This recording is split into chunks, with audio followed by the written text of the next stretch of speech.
Isaorako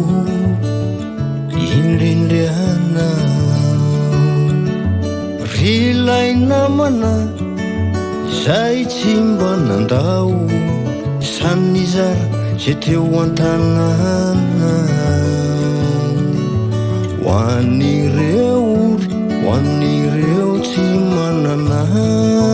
ny sakafo anjaranao aza zay voafaritro tena zaza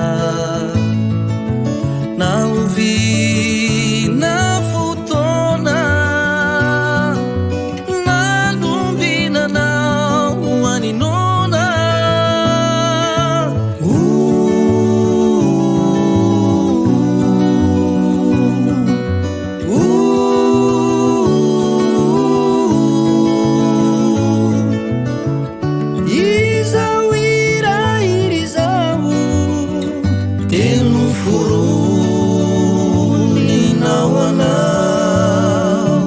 ianao izay nahitalay ory ka tsy tafandrimandry tsy mba nahita tory isaorako ianao nandray azy fa tsy mba nanakory sanatrina mazivazy tsy nandramany izany mami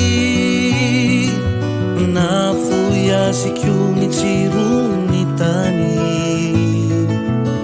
izy nyevitro lona very falina hitanao sara jery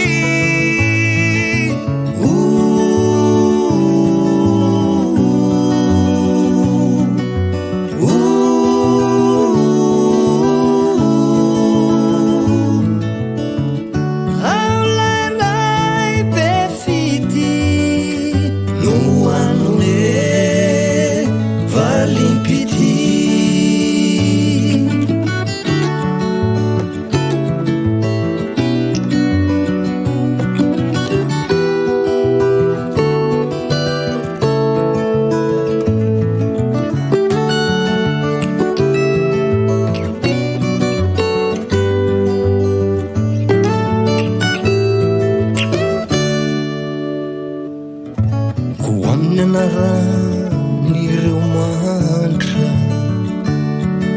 izay voailika tsy mba nanana biantra nisaorako anao ry zanakiny avo ilay mpampahery lay mpanarina ny lavo androsianao amin'ny andro sy ny ora anatonahatra ny fiainana mora ody aminy daty